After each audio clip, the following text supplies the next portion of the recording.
And you guys are able to hear me all right. Yep. And we're also now live, FYI. Great. Um, so, Hi. all of you guys, thanks for being here today. I wanted to set this up because there's, in light of recent controversy around XPubs, the question of how sophisticated users have to be to interact with Bitcoin and what is an advisable level of sophistication and what that means in terms of how you interact with Bitcoin, how you store, use, secure, etc. And of course, multi-signature has become popular over the last few years as a method of doing a number of things, but securing Bitcoin chief among them, perhaps. And it is kind of one of those sticking points where I think a lot of people came into Bitcoin and perhaps they got a hardware wallet. Perhaps they then, found a way to secure their seed phrase, and that's how they do security. And they're hearing a lot of things about multi-signature and how that might be a more sensible approach, and also offer some functionality and planning options that hopefully we'll get into. And but there's people are apprehensive about it. So I was hoping that this conversation today would shed some light on the pros and cons of each respective way of securing Bitcoin, and then we could just take it wherever it goes and kind of try to unpack it and demystify it for people that might have some reservations about changing their setup, more so than even reservations about what that change might be, but just having become comfortable with something and changing it. Anyways, with me to do that is Phil Geiger from Unchained Cap, Ben the car man. Ben, where you find yourself? Where are you working these days? What are you up to? I work at Suredbits right now. Okay, Suredbits. And Anant, who is today's sponsor, actually, sponsor spot.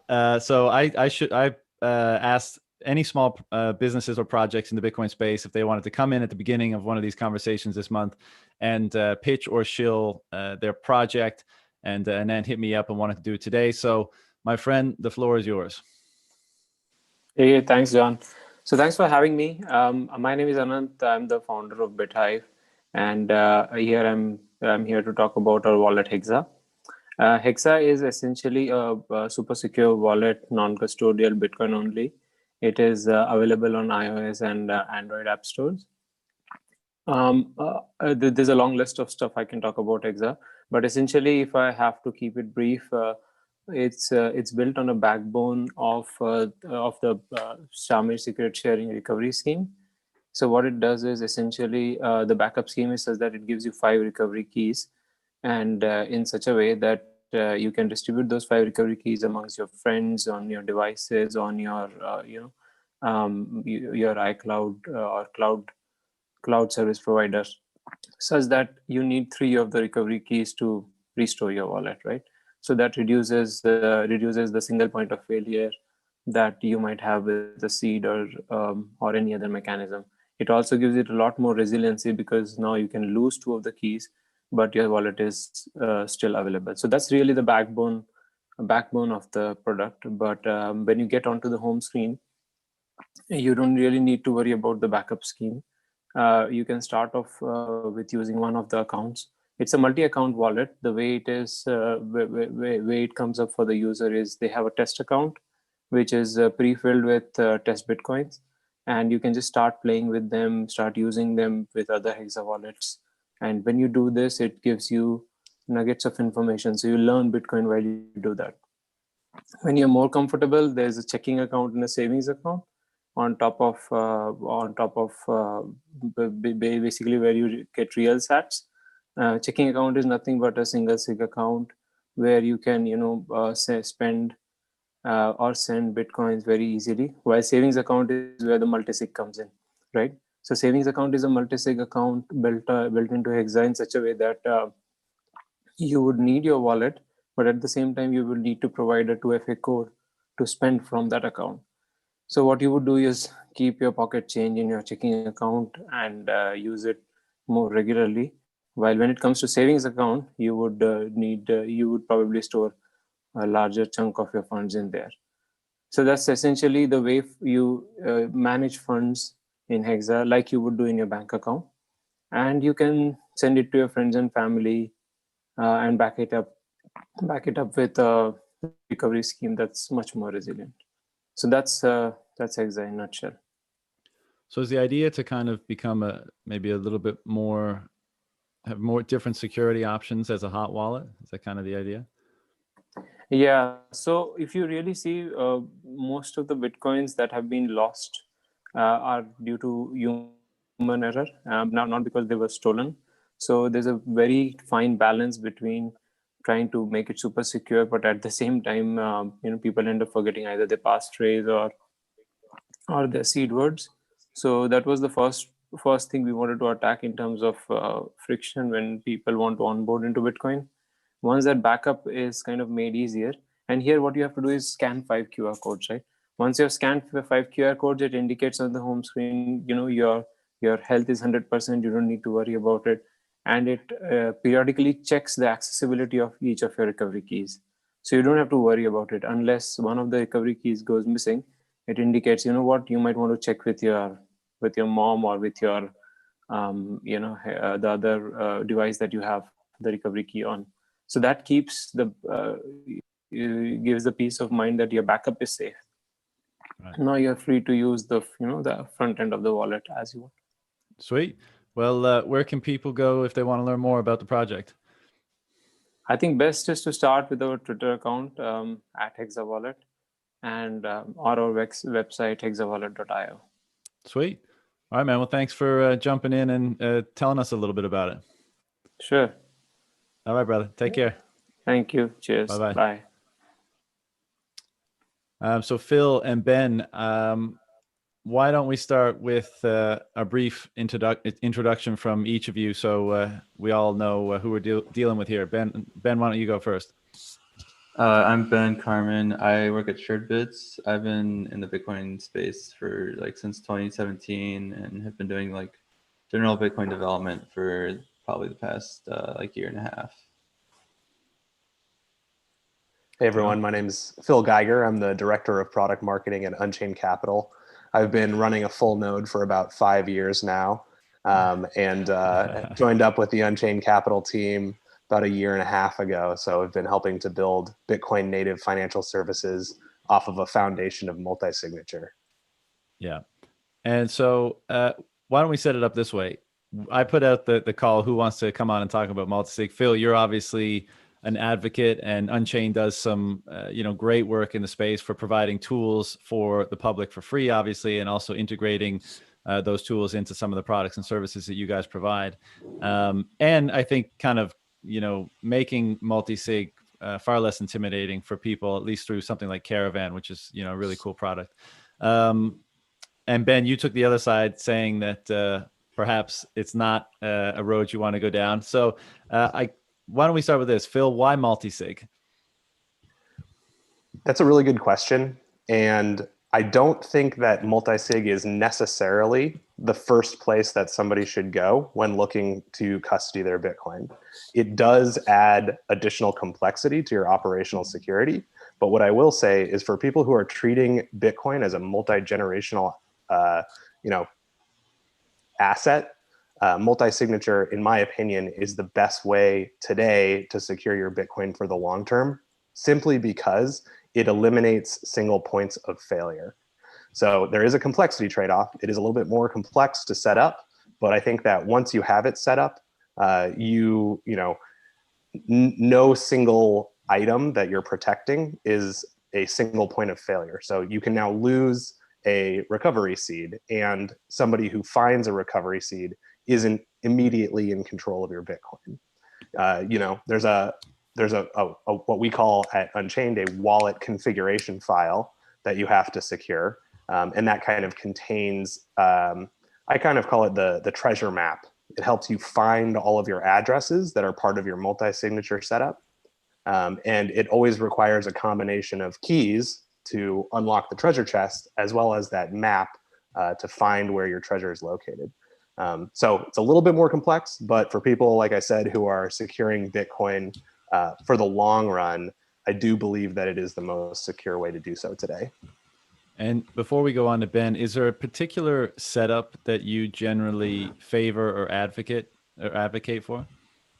Sure. So, I'm going to be, I think, talking my book a little bit at Unchained Capital. But what I will say is any multi-signature address as long as it is like 1 of 2 or 2 of 3 or 3 of 5, solves this problem of eliminating single points of failure. If it's like a 2 of 2 address, that doesn't solve the problem. But if it's, m of n, where m is slightly smaller than n, then you're eliminating single points of failure. So just by moving to multi-signature, you're getting that security benefit, which I think is like 80 to 90% of the benefit that you get from moving to multi-sig. And then from there, it's really making that trade-off. Well, how many objects do I want to be protecting? Do I have, a huge number of secure locations or trusted people who I can work with to protect this stuff?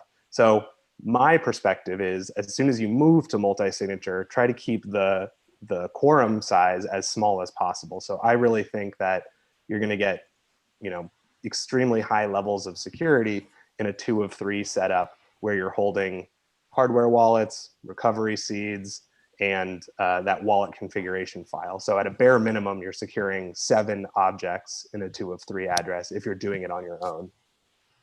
And just to be, completely clear with all of this, can you describe or identify some of the single points of failure that we're trying to avoid by using something like multi-sig?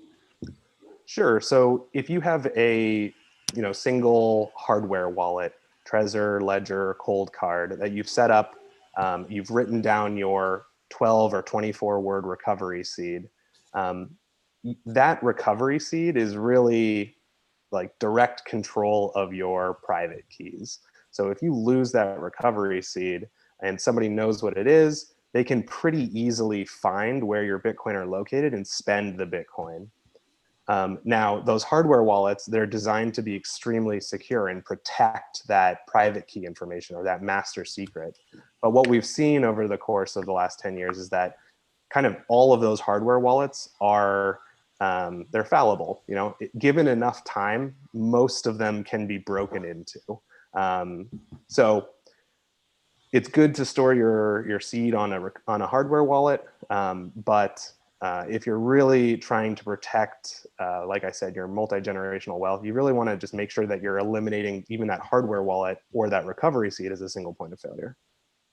Right. So that's one, right? But let's if there was other points of failure, there would be something like, and this gets talked about less, maybe because it's less of an attack vector, but something like supply chain attacks, right? So if that was a threat, and for some people that will be a threat if they're really trying to make sure to minimize threats everywhere, then having a multi-sig approach would just mean that attack becomes more complex for the attacker, because they would have to have compromised more things effectively. Am I saying that right?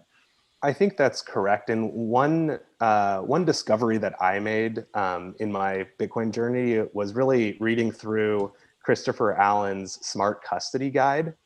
And what kind of took me by surprise when I was reading through it is he starts with generating your master seed in a very random and trust minimized way. So he's actually developed some open source materials and equipment to be able to generate that recovery seed.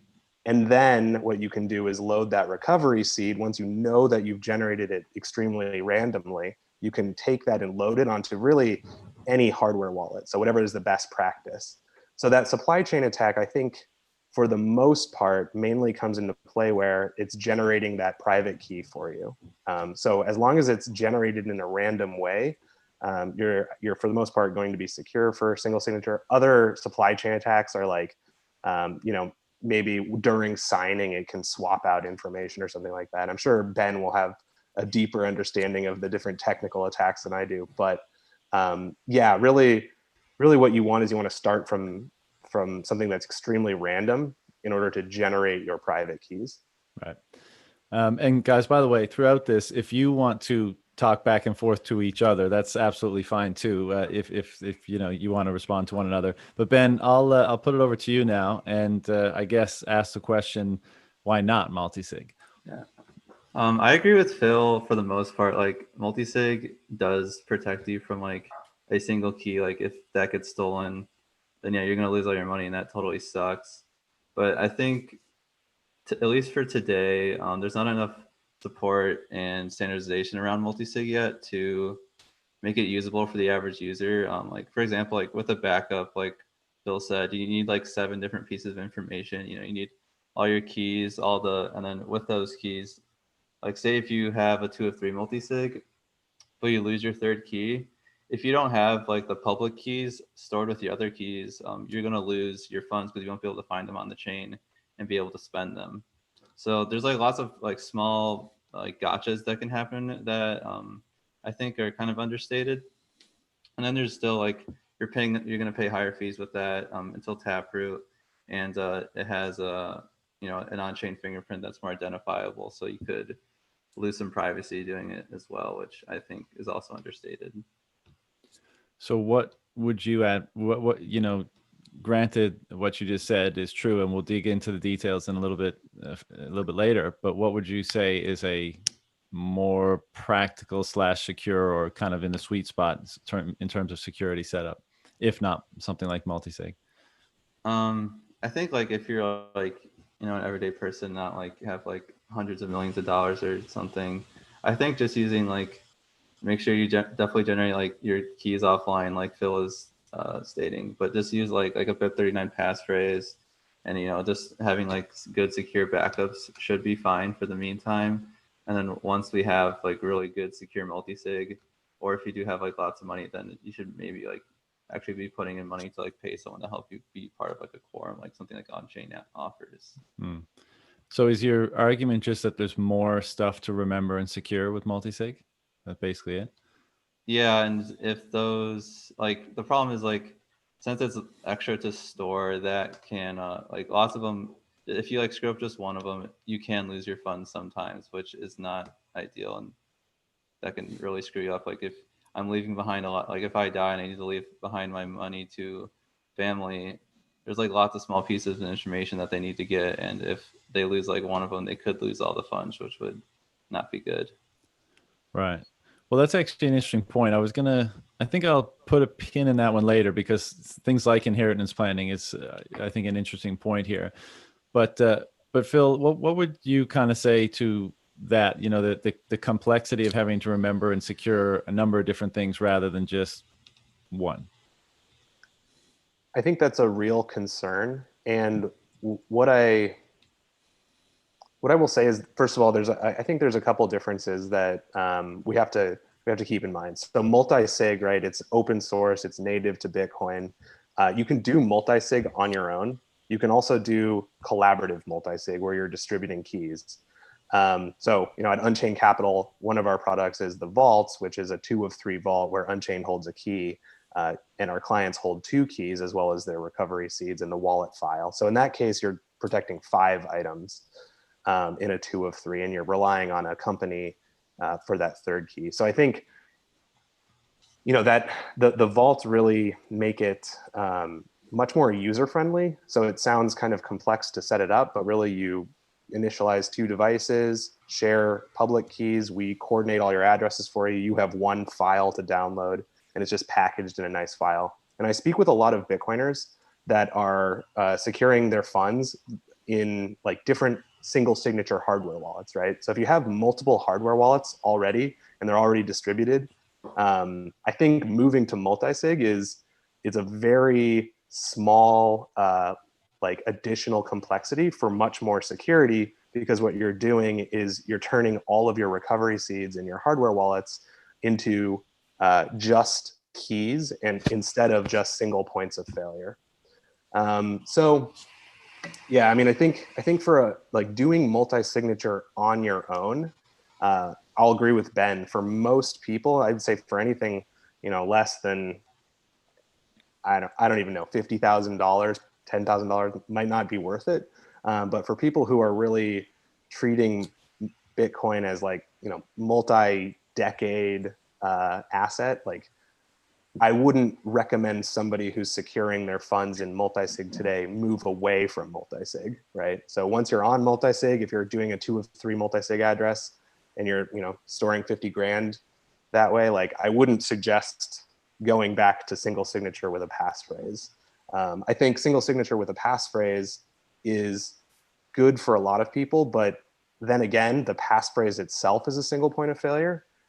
So you really don't fully solve that single point of failure problem, because if you forget your passphrase, you've lost your private key entirely, because that passphrase is a 13th or 25th word. So I think for many people and for smaller amounts, like single signature passphrase makes sense. But if you are already kind of distributing your hardware wallets and have different vaults, set up, I think you gain a lot of security moving to multi-sig without adding much additional complexity. Yeah, I agree with that. I think more so, I guess a better way to put across what I was trying to say is like there's no standardization around how to secure these extra data they need to do. Like if you download basically any wallet, it's gonna give you a BIP39 seed and you write that down. And now I can go import that into basically any other wallet and it'll roughly work. Versus with multi-sig, none of these clients are really compatible with each other, at least not natively. You might be able to hack together something, but that causes a lot of problems because, like, I'm bullish on Unchained, but hypothetically, if they went out of business yet tomorrow, maybe now like Caravan could stop being developed, and now my multi-sig won't be able to be used with them anymore or something. Or, if you lose the ability to have like different compatible like files or stuff like your wallet info, you want that to be easily transferable between different wallets. So in the future, if things do change, you still don't know if they have to like go back and look for that old software you're using. You should be able to just continue using whatever is the most up-to-date recent like standards. So it's like, I think like that's what's like one of the greatest parts about BIP39 is that how it is such a big standard and lots of wallets support it, that you can use it with almost any other wallet. Versus with multi-sig, it's hard to do that because it's like Unchained's Caravan and like Spectre, they use different standards. So I can't, use one for like one key and one for another, or, set it up on one computer with Spectre and then go use it on Unchained on a different computer. You have to make sure you're always using the exact same thing, which can make it a lot harder to do and less future-proof then. Yeah, I don't think that that's necessarily true today. I think I totally agree with you that all of the wallet configuration information does need to be standardized. But one of the reasons that Unchained released Caravan was so that our company wasn't a single point of failure for our clients, because that's, that would kind of defeat the purpose of moving to multi-sig. So with that wallet configuration file that we provide, by default for all the products and services we offer where clients hold a key, they can pop that into Caravan. We've had clients rebuild their vaults with Electrum as well. So we follow the BIP67 standard. And I believe also that Lily Wallet has the ability to, reconstruct Electrum, Caravan, Vault wallets using the wallet configuration file. So you're totally right. There is no standard at this point in time, but I do think like we really do want to work with all of these different wallets to develop and design an emerging standard. And I think we're getting closer. We're not quite there, but for most use cases, I think that the wallet information is cross-compatible with at least a few of the different multi-sig wallets. Okay, yeah. I think like once there's an actual formal BIP or whatever, some standard for this, I think that'll be like that'll be the time when it's like, okay, you're like, now you're not right for not using it at this point. So Ben, if I'm hearing you correctly, the first part, I guess, of your critique is just that the net benefit of the added complexity of how you manage and store, everything that's required to do is not yet, the benefit is not yet, clear, I guess, or it's not perhaps not yet worth it. And the other part of that is that things aren't standardized enough yet such that you feel confident and comfortable in storing your funds in that way and being able to access them should XYZ occur. Yeah, exactly. Like, it'd be nice if there's like a standard for this like wallet info, so I don't have to have like, an SD card with like a JSON file in my safe. If I just like, write down like with the BIP39 phrase, I have to like write down like just 24 words. That's a lot easier for people to like enter and back up than, telling my mom they'll put in the SD card, drag and file this over to this window. Like that's a lot harder to do. So I guess in principle, like the usability and the, perhaps there's bits and pieces that need to be developed, but in principle, you agree that a multi-signature setup is probably the most secure way to secure your Bitcoin, or will be? Will be once there's like their backup is equal to single sigs, I think. Right. And what do you guys, whether you're doing a single sig or multi-sig, how important do you think it is to be using different hardware in your setup? Like if you have multiple signal sigs or multi-sig? I think it's not a huge and you're definitely going to protect yourself from like a supply chain attack. But if you are generating like a seed offline, like say you just like roll dice like a million times and then create a seed out of that, and then just like enter that into your wallet instead of having the hardware wallet generate it, you're going to protect yourself. Like then at the worst case, your hardware wallet would need to like be really compromised, like have like your wallet software and your hardware wallet compromised probably, which is very unlikely. And so at that point, you're going to be safe. But using different vendors has pros and cons as well, though, because like say you use like a cold card and a ledger, now you are like privy to both cold card and ledger's security vulnerabilities, which if they, I don't know, both of them are pretty secure, but if something bad happens on one of them and that's all you're relying on, that could screw you over. Yeah, I'll echo what Ben just said and just add, so since I spend so much time focusing on multi-sig, I've started viewing hardware wallets more as my user interface for my keys, and less of like the thing that's actually protecting them. So if it's with single signature, then I think that, and you've generated your seed on the hardware wallet or with the hardware wallet, then yeah, you're going to, run into all of the vulnerabilities that all of these manufacturers are discovering and patching. If you, like Ben said, are generating your seeds by rolling dice or not relying on the devices, then really, and you're using multi-sig, then really the devices are just your user interface. And at that point, I look at, which one is the most complete in terms of multi-signature functionality, and then balancing that with ease of use. So there's certainly benefit with, if you're going to use a hardware wallet to generate your seeds, there's absolutely a benefit of combining different manufacturers. But if you haven't generated your seeds that way, and you're using multi-sig, I would just say pick the one that you think is the most user-friendly. Right. And Phil, from your perspective, and I know some information you can't share, but what have been some of the preferences and problems that your clients or users have run into when trying to set up multi-sig? So in terms of preferences, back to the hardware question and maybe some others, and in terms of problems, complexity or misunderstandings or mistakes or fuck-ups or whatever. I think with our vaults, we haven't had too many like major issues when clients are going through and setting them up. Like a lot of the issues come from, I would say like, device and browser and operating system compatibility issues. So with Unchained Capital, we build multi-sig addresses in the browser, and the different hardware wallets just work differently with different browsers and different operating systems. So that's been, I think, the biggest challenge for getting set up on a vault per se is just picking the hardware wallet and browser and operating system compatible, that all just kind of works together. Beyond that, we haven't run into, I would say, any other, really show-stopping issues. We've been very lucky in that way.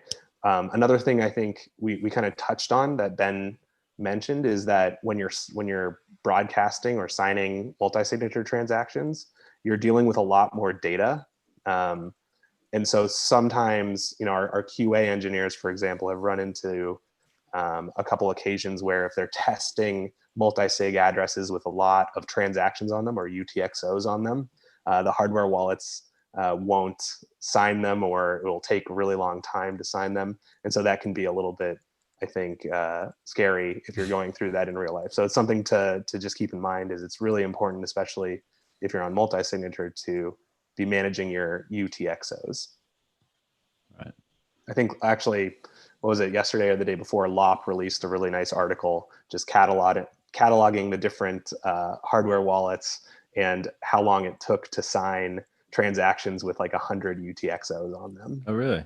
Yeah. I didn't see that. And has the Vault product been popular, for lack of a better term? Like, have people been responding well to it? Yeah, so 2020 has been, I think, an amazing year for multi-signature and Bitcoin in general. I think as Bitcoin continues to increase in size and value and just number of users, people really want to, a lot of people that I work with, they're trying to find like that silver bullet solution to custody, like set it up once and forget about it. I don't think that that's really an achievable goal. I think that for now, what we have with multi-signature and a vault, like that's pretty close. But even then, we will start emailing clients once every quarter to have them log in and update their device firmware and check that they're still holding keys. So it's never going to just be like set it and forget it. It's always somewhat of an active process. But yeah, I do believe that we're sort of at a tipping point where multi-sig is getting easy enough to use where people are making the switch over. And then I said this already, but once you're on multi-signature and you feel like you have a good understanding of how everything works, it's sort of like taking control of your private keys for the very first time. You're unlikely, in my opinion, for your long-term holdings to move back. Right. Any comments on that, Ben? I'm curious for your guys' vault. Do you guys like offer to hold the wallet info stuff? So then like that would protect users a whole lot. Then you're just storing like 2 keys instead of, or like 2 master private keys. Yeah, our clients have the option to either trust us to coordinate all of their addresses, or for those that really want to be trust minimized, like I said, that you just have to download a single JSON file. And that's the wallet configuration information. So yeah, if with a client controlled 2 of 3 vault where you would hold 2 keys, we hold 1 key, you have minimum 4 objects to protect, right? Your 2 hardware wallets, your 2 seeds. And then really we do encourage people to download that wallet configuration file so that, worst case scenario, if you can't get access to your Unchained account, you have your file and you can recover it with Caravan. But yeah, what's really, I think, unique about our solution is that your Unchained account, it just protects really that wallet file or your financial information, right? So we have 2-factor authentication, username, password, stuff like that. But all it's protecting is your information and not your actual Bitcoin. Your Bitcoin are protected with multi-sig, where you hold 2 keys. Okay, yeah, that makes me a little more bullish, because that's nice where, like, say I die, but Unchained's still in business. My mom just needs these 2 like 24 sets of words, and then she can still get the money versus needing to figure out how to like use Caravan or something. Yeah, not even. I mean, you only need to provide 1 seed or one hardware wallet that somebody knows how to unlock, as well as, of course, legal information, right? So we're not just going to sign transactions for anybody, but once our legal team verifies that there was an accident and we should help facilitate funds, we can help. So I think for people who are who are comfortable with working with a company, because you are making an anonymity trade-off if you choose to work with a company. Since we're contributing a public key and you're contributing 2 public keys, we see what's happening with the transactions, but we don't actually hold the Bitcoin. Our clients hold the Bitcoin. So yeah, if you're not comfortable making that anonymity trade-off, Caravan is available for you to do multi-sig on your own, 1 of 2, 2 of 3, whatever. And Phil, you were saying that you kind of see hardware wallets as interface devices for multi-sig now, rather than quote unquote storage devices. Does Unchained, or do you personally, or in terms of best practices, what would you suggest in terms of storing those interfaces that are parts of a quorum, right? So do you believe they should be in separate places, states, countries, continents? What is the protocol for that? It's extremely difficult to give just one recommendation. So what I'll do is I'll start with the bare minimum and then I'll scale it up. Sure. So, if you're, if you live in a nice neighborhood, right, you're not a very public figure and you're securing, some amount of Bitcoin where it makes sense for you to own 2 hardware wallets, then the bare minimum, if you're using an Unchained vault, you'll have, like I said, those 4 items to protect. The bare minimum is geographically separate one of them so that if something happens to your place of residence, you still have at least 1 seed. Now, that is the bare minimum, and I wouldn't really suggest that. What I will say is, like, it's best practice to at least geographically separate both of your seeds. So, give one to, put one in a safety deposit box or with a trusted third party, a relative. And what's nice about multi-sig is you can just tell, if you give it to grandma, just say, hey, grandma, hold on to this. If you lose it, just let me know, right? Like, it's not a single point of failure anymore, because if it's lost, it's basically multi-sig kind of turns your recovery seed into, if somebody just randomly picked up a key off the ground, right? Without additional information, they have no idea where that key can be used. So it's no longer immediately critical that you move your funds into a new address, versus if you lose a seed with single signature and you don't have a passphrase on it, that person who's holding that seed is holding your Bitcoin. Mm-hmm. And what's the process for replacing like a lost device? Yeah, there's a couple different scenarios here. So if you have a Trezor or Ledger or something and it breaks, right? If you're holding your seed, just get a new device, recover the seed onto the device. You don't have to do any sort of on-chain transaction. That's one scenario. Another scenario is your device is stolen or your seed is discovered. In that case, then you would want to move your funds into an entirely new, we call them a vault, a multi-sig vault, with replacing that third key. Right. So you have to reconstruct everything with the new key, right? Yeah, reconstructing everything I think sounds a little sounds difficult. Like, basically what it would be is you buy a new hardware wallet, you generate a new seed, or you roll dice to generate seeds, load it onto a hardware wallet. Then you upload one public key and we have a sweeping workflow. So it's still an on-chain transaction. And you're gonna have to pay miner fees and all that. But really it's uploading a new key, moving funds into a new address, downloading a new file, wallet file. Yeah, I guess what I meant by that is just every device, is generating a new address and the funds have to be moved. Is that correct? Or it's just the new device? You're basically, so when you build a multi-signature address, what your devices are doing is they're sharing XPubs. Right. Shout out to Peter.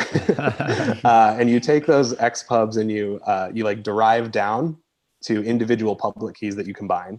Mm-hmm. So each device is like really just contributing public keys that you smash together and build an address with. Right.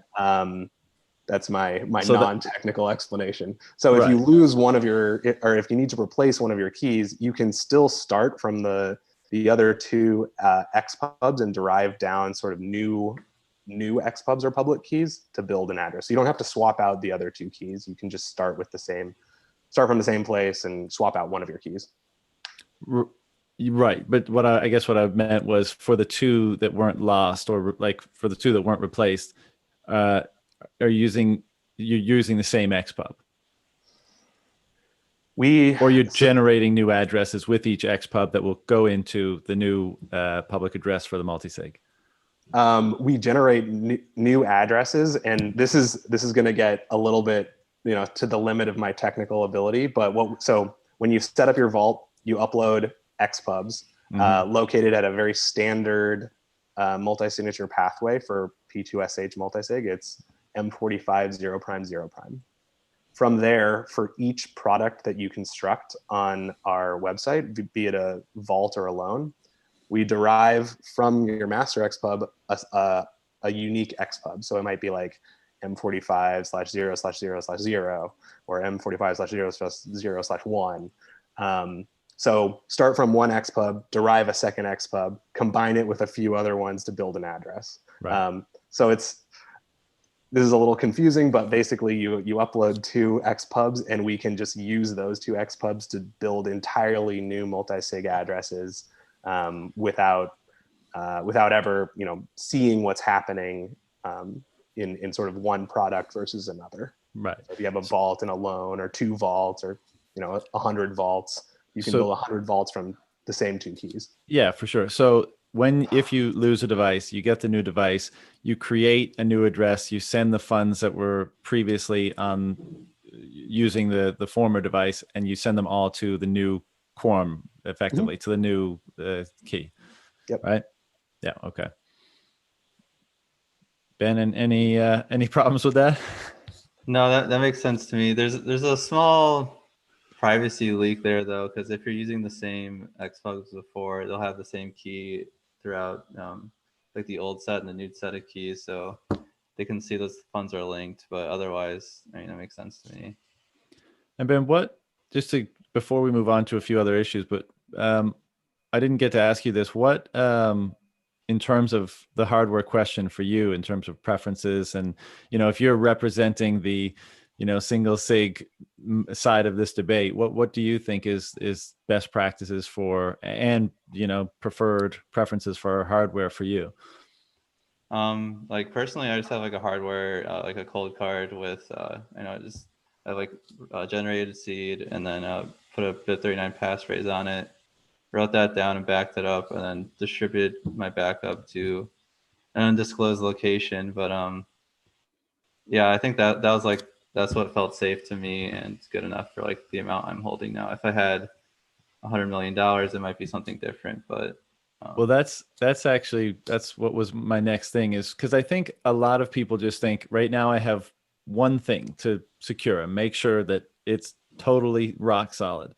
And you're telling me now I need like more things, and you're also involving more people. And like, just from even if that's not rational to see multi-sig setups in this way, I think maybe we're just wired to be like, nah, I invite complexity, I invite other people.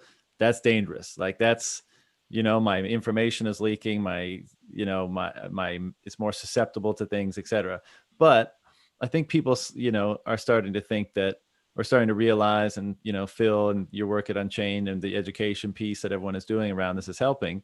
But as you said, Ben, like I think, if Bitcoin continues its rise, then a lot of people that maybe secured their Bitcoin in the way that you just articulated, Ben, are going to start having considerations like, well, that's, am I that confident in that setup? Because it's starting to become a lot of money. And what if I get hit by a car? What happens to my wealth and my family and that kind of stuff in those scenarios? So I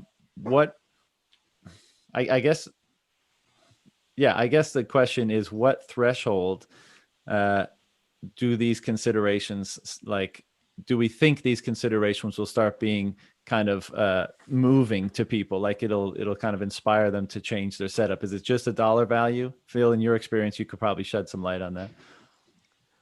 I mean, I would say, so, if you are storing enough Bitcoin where it's worth it for you to buy 2 hardware wallets, I think after 1 or 2 more bull runs, like that is a life-changing amount of wealth. So it's like, setting up multi-sig is a little bit more complicated, but I think it's worth it. We actually just released a sort of concierge onboarding service where for $1,500, we'll send you hardware wallets. We'll teach you everything you need to know about multi-sig, and we'll build a vault with you, and then deposit $1,000 into the vault. And that $1,000 mark is like, it felt for us like that was probably the right amount to encourage people to start learning about multi-sig. Anything less than that, definitely not worth it. And I think multi-sig is good for, up to millions. Yeah, I think I I think multi-sig will be like quote unquote ready for the everyday person, where like there's backups that are compatible across like everything, and like standardized where it's safe for like the long run, where you don't need to trust the current wallet you're using because the standardized things you backed up will be used in the future as well. I think that'll be done by the time like before this next bull run really gets kicking, so we'll probably be fine. But I don't know, I think like yeah, if you're getting like millions of dollars, multi-sig is probably a better idea because that complexity is worth it if you're securing that amount of wealth. Right. And Ben, you know, don't only share what you're comfortable with, but in the next question I wanted to ask was about like inheritance planning and estate planning and stuff like that. What considerations do you think single-sig, the single-sig crowd have to make, or what options are available to them for such considerations if they choose not to do something like multi-sig? Yeah, that is a problem because, like, say if you have like a BIP 39 seed with a passphrase, you either have to tell that passphrase to someone beforehand, or figure out a way to get it to them after you die. Maybe use something like Matt Odell's final message, or some like dead man switch, or you just give them the seed beforehand and trust them. But that's not really tenable for a lot of people. So. And you want to have a lot of faith in old Matty Odell's final message. Exactly, stuff like that too. So maybe you give your mom the passcode to your safe, and then that has all the information in it. That's just then that safe becomes a single point of failure. So you kind of can't get around that single point of failure, but you can leave places where you give information for one person, and then they'll be able to figure out once they can get into that spot without giving them direct access to your funds. Right. And alternatively, Phil, what does inheritance planning look like with a multi-sig solution?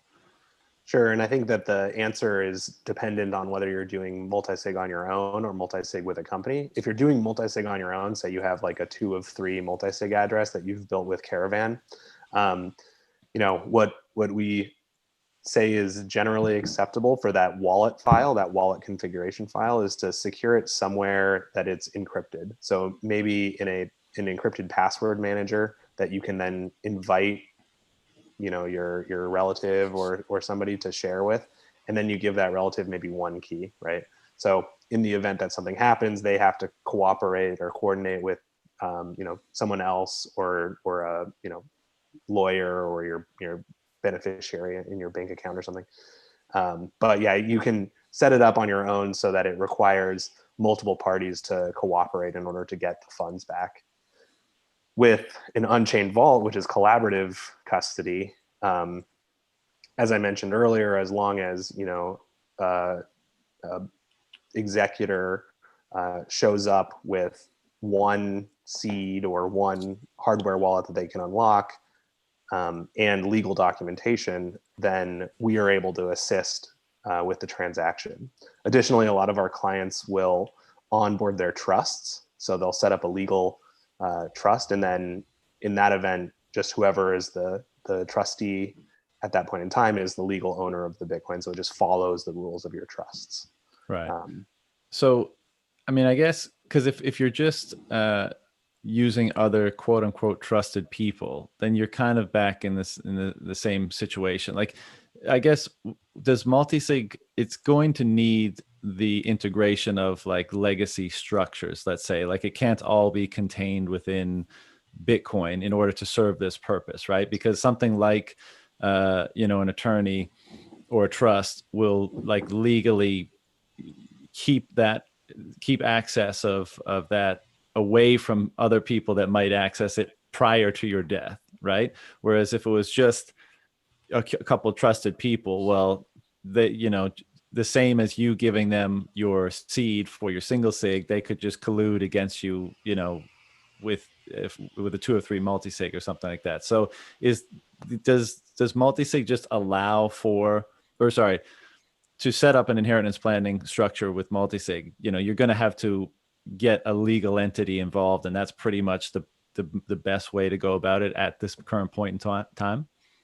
I think that, well, I personally don't want to live in a world where I can't trust anyone. I think there are trust minimized ways to do it, but there is no trustless way. And even sort of some of the new native Bitcoin tools, like what is it? Vaults, Bitcoin Vaults, I think is what it is, which allows you to kind of go through a couple different layers and then send a transaction. Like those are still not silver bullet solutions, because you don't know if an address that you're going to be sending to in the future is still under the control of somebody, right? So I don't personally see a way where you can do something like inheritance planning in an entirely trustless way.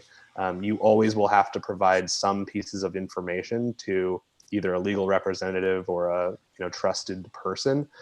What I like about multi-sig is it seriously limits the amount of power that one of the items that they're holding on to can do by itself, right? So if you give somebody a recovery seed and just instructions, if anything happens to me, take this here, like they can't do anything with just a single seed.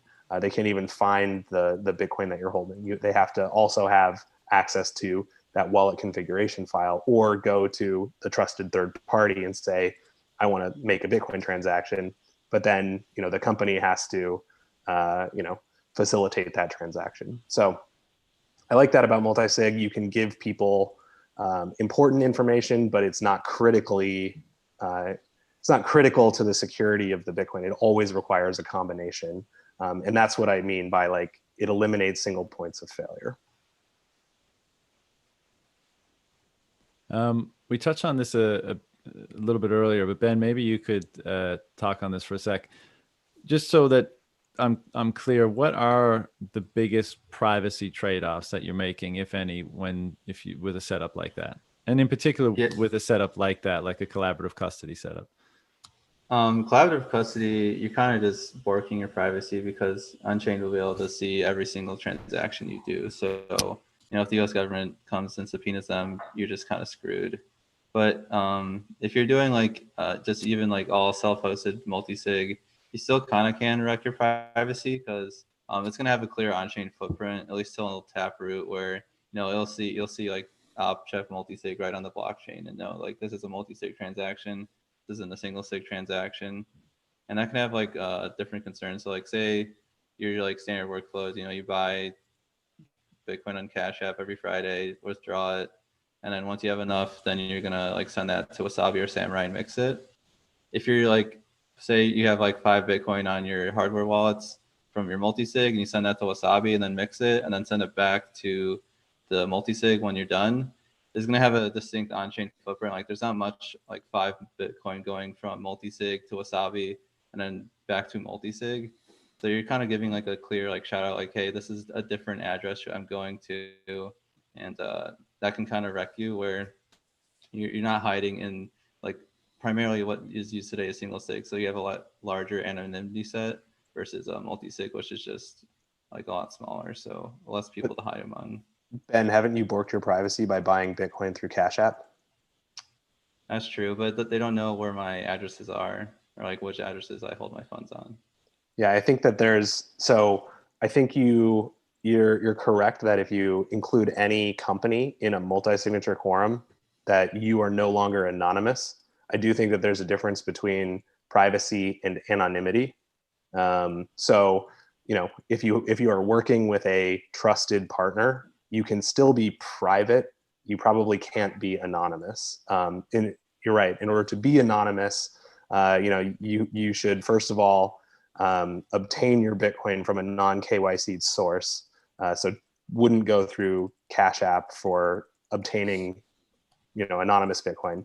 And then yes, be mixing all of your coins using, Whirlpool or Samurai or Wasabi rather.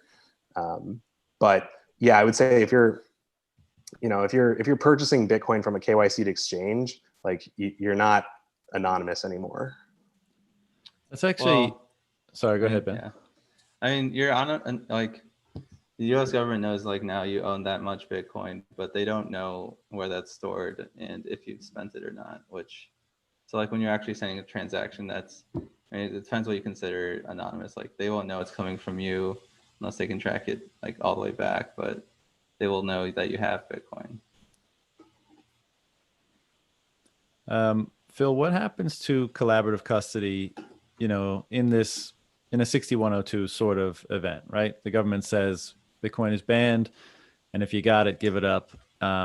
You know, and I think most people in a single sig environment, maybe plausible deniability works. Maybe I lost them in a boating accident. You know, there's ways to kind of get around it there. But obviously, when you involve corporations, the legal system, et cetera, then in your security setup, then it has a different dynamic. What would be your response to something like that happening in a collaborative custody model?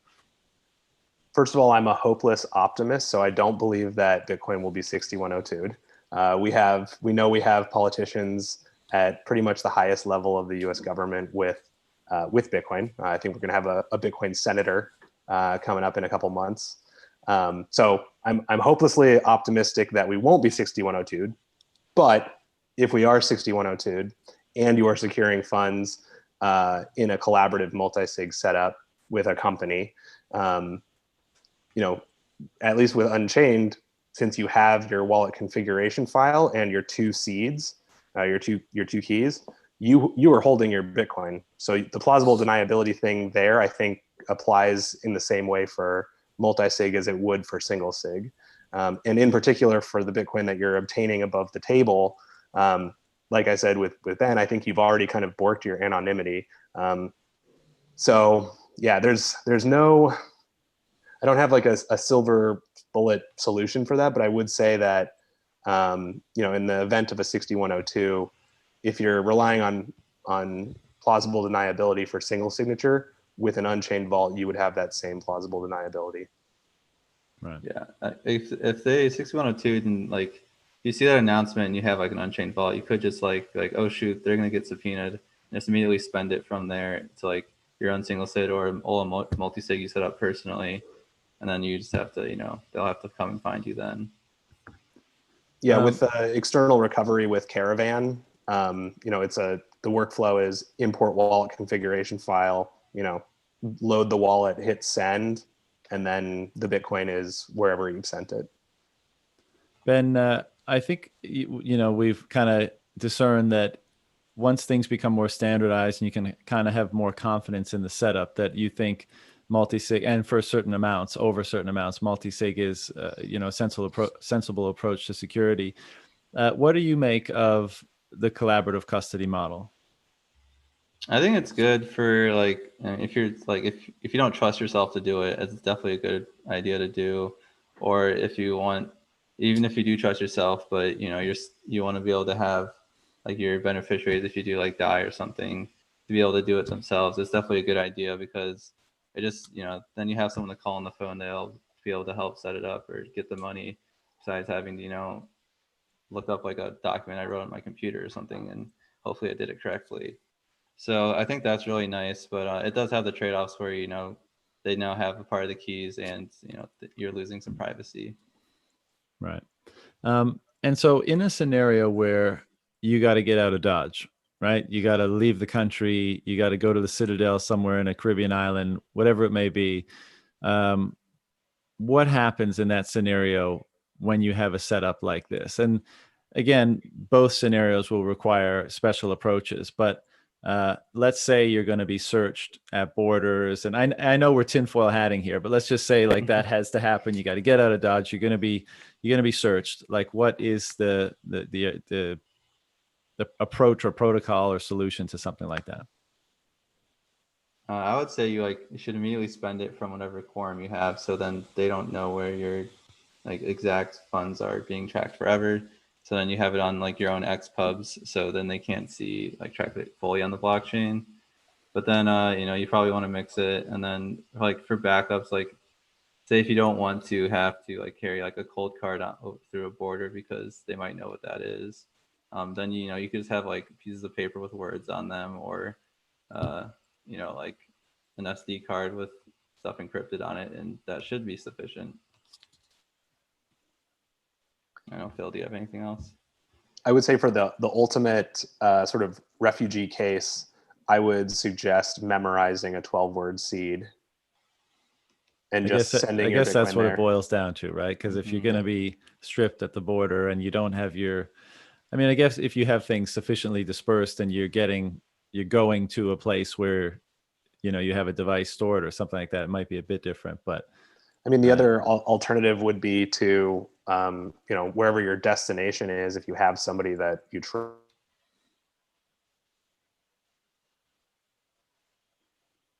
Did we lose him? Possibly. Yeah, looks like we did. Oh. The last thing I was going to ask, I think we can talk about this while we wait for Phil to come back. But what do you think, for people that are thinking about multi-sig and the privacy considerations, what role does Trust, send them. Hey, am I back? Yeah, you're back. You're back. All right. Sorry about that. We lost you. Yeah, just say all that over again. I think we missed all okay, of it. so yeah, ultimate bugging out of your country. Probably the best way would be to just send your Bitcoin to somebody you trust on the other end, if you can do that. Second best. Oh no. Again? Yeah. We got the first we best got thing. Yeah, we got to second best. What's second best? Second best, I think, might be memorizing that 12-word seed. And then third best might be if you have people in your destination country who you're comfortable with in a collaborative custody arrangement, like build an address with Caravan, and then they have 2 keys and you have 1 key, and you can memorize your 1 key. Right. Well, gents, before Phil's internet connection craps out entirely and we don't get to say a good goodbye, are there any other kind of closing statements or things we missed out that either of you wanted to touch on or bring up or discuss before we shut it down? I'm actually bullish on multi-sig. I just think we need to wait another maybe year or 2 before backups are sufficiently standardized and I'll be ready for like the everyday user, which I think Phil and company are working on hard. So I'm glad. Yeah, thanks so much for having me, John. And it was good debating with you, Ben. I think today, collaborative multi-sig is primarily it's like the best way to do things like self-directed retirement accounts. Can you still hear me? Yep. Self-directed retirement accounts, inheritance, and any sort of like business account. So if you're a business and you want to be, holding your own keys and dividing responsibilities among employees, our vaults, I think, are a really great solution for that. Multi-sig by itself, where you're holding the keys, I think is excellent for significant funds. As Ben mentioned, it's still somewhat new. There's emerging standards coming out. We're working really hard to make sure that multi-sig is safe and cross-compatible, because you really want to be able to rebuild your multi-sig wallets and vaults with a bunch of different implementations. So it's getting better every day, and I think it's at a point right now where if you're comfortable using hardware wallets, you should play around with it. Right. 2 more questions I wanted to ask you before we left this off. But some people think that a custody approach where you mix up the approach. So I have some funds in multi-sig, I have some on single-sig, and I, dare I say, have some with a custodian, just in case, for whatever purposes. Do you guys think that's a sensible approach? Is it too much complexity? Is our third-party custodians always a no-no? What's your take on that? I can go first. Okay, I think, I mean, if you're just starting off with Bitcoin, get Bitcoin. Whatever is the easiest way to get it, whether it's custodian or stacking sats with a rewards program, that's the best way to do it. Once you start learning more about it, take control of your private keys, right? Like start using Bitcoin itself, and then it's always just a journey. So it kind of scales with whatever your experience level's at. Yeah, I think if you really trust Coinbase or whoever custodian you have, you can leave funds on it, but that's not a good way to store wealth for the long term. So do that at your own risk. But I think you like using like a mixture of multi-sig and single-sig can be a good idea if you don't fully trust yours. Like it was a complex setup, and you're like, I don't want to put all my funds in there. I'll just put a third. Now you have a third of your funds that don't have a single point of failure, which is a benefit, but you do have that complexity. But that complexity is not going to lose out on all your money. It's only a third now, so it's a good way to distribute that complexity and minimize potential failures. So by the next halving, is multi-sig for long-term storage the de facto approach to do it? I think multi-sig is the de facto approach today. We're a little early, but Bitcoin's a little early. Yeah, I think 6 months from now it'll probably be the de facto way, maybe a year, but definitely by the next halving. Right. Well, gents, it wasn't quite as vigorous a debate as I was expecting, but there you go. I guess that speaks to multi-sig and how much sense it actually does make. It just perhaps, I think most of it is just a technical hurdle that people even assume. I think the hurdle is probably far lower than people actually realize, but just coming into this space and being ingrained into you, like not your keys, not your coins, and just holding on for dear life to your keys, and then being told to change that setup, I think is what the big stumbling block for some people is. But thank you guys for taking the time to have a chat with me about this today and shed some light on it all for everybody. Any closing thoughts before we shut it down, guys? Stack sats.